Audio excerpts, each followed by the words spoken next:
The Electronic Frontier Foundation is an organization that exists and has existed since 1990 to try to assure to humanity the right to know. I mean, which is a right that hasn't been previously promulgated because it was an impossibility. But our dream is that anybody anywhere may have access to anything that human beings do with their minds one day, because that capacity is being given us by the internet, and that can change everything in a lot of interesting ways. But we want to make certain that anybody who's got something to say can say it, and anybody who wants to listen can hear, and anybody who doesn't want to listen can tune them out, which is an essential quality of freedom of expression, is the right not to listen. And we believe that can be conveyed by making certain that the architecture of the internet is designed in such a fashion so as to be both ubiquitous and open. What are the threats? Well, the powers that have been, of course. I mean, there are a lot of, outside of raw weaponized force, the principal way in which power exerts itself is by creating reality distortion fields around the control of information. You don't have to control people much if you can control what they believe, and you can control what they believe if you control what they have access to. If you can control what they can know, the rest of it is a very simple matter. The threats to the right to know are the usual powers that have been, who would rather that you didn't know certain things, because that's how they control people. That's why, for example, when Martin Luther came along, it wasn't just that he nailed some theses to the door, it was that he came along about the same time as Gutenberg, who could give everybody a Bible. And suddenly the Bible was not something that was strictly interpreted by the church, ex cathedra.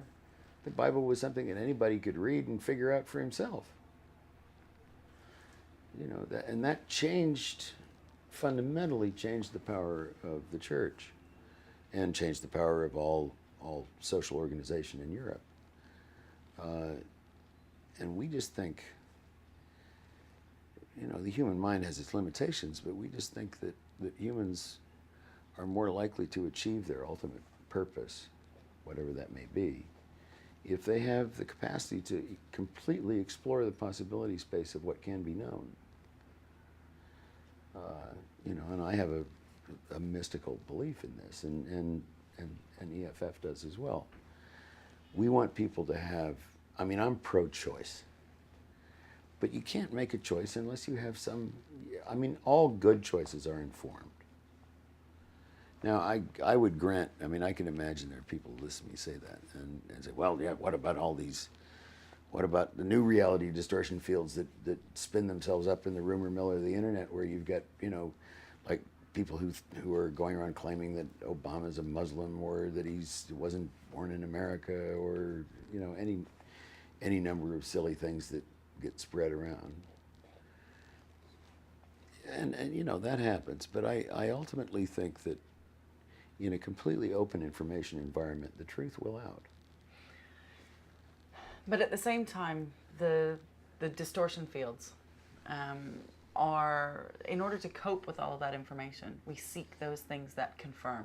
The internet is criticized for its confirmation biases. No, but look, what do you think mass media are about? Mass media exists to confirm the pre-existing beliefs of the masses. You're working in one. How easy is it for you to get a program on the BBC that says true things to people that they don't already believe?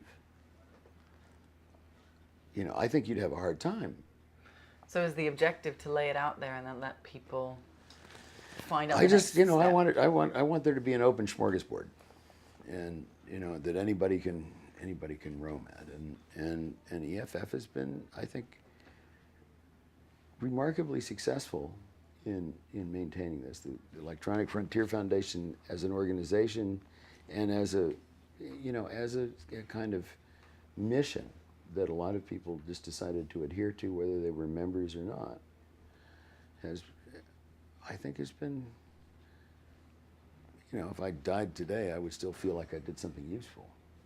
At its core, it feels as if the ownership of ideas is part of what you're fighting about. Well, see, that's and this is the real. See, you can't own free speech.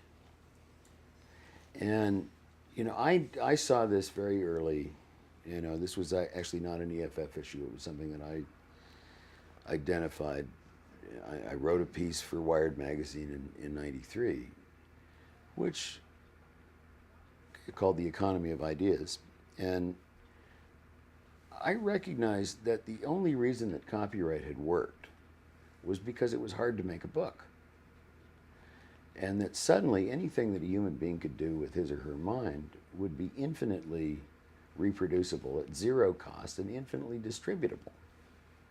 And given that there is a fundamental quality in human nature that likes to share information, I mean, if you think something is cool or interesting, what's the first thing you want to do with it? Mm-hmm.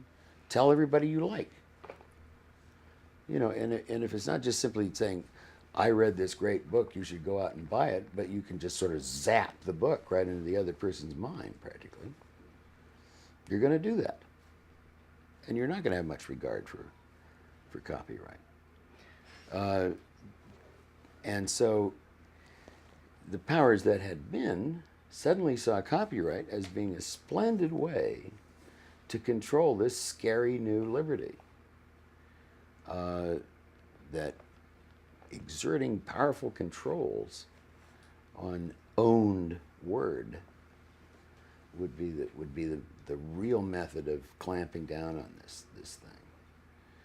So that I knew was going to be where the push really finally came to shove. And they had a pretty good run there, at least legally and legislatively. They managed to win every place where there was an established power. But where they didn't win was where it really counted, which is they were trying to set up technical obstacles to the free flow of information, usually involving cryptography or something like that. And you got a bunch of,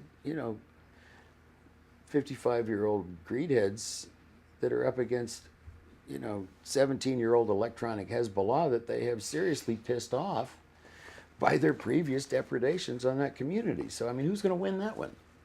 We just cut it for one side. It's nice. So we roll again? Yeah. But, I mean, we are trying to pound 20 years of important history Yeah. into, 5 minutes or whatever. Yes. I'd love to get onto gift economies, but I won't. Yeah, well, I mean, We could do that later. I mean, that's a fundamental. That's a fundamental part of it. Absolutely. I mean, I remember, when I was first touting the internet. This is in 1990. Nobody even knows what it is, and the few people who did know said, "Well, you're never going to be able to have any business going on then. There's no commerce." And I said, "Well, I don't know. Millions of keystrokes get entered into that thing every day. Now, I don't think people do anything unless they're getting something back. That looks like an economy to me. It may not be monetized, but it is an economy. I promise you."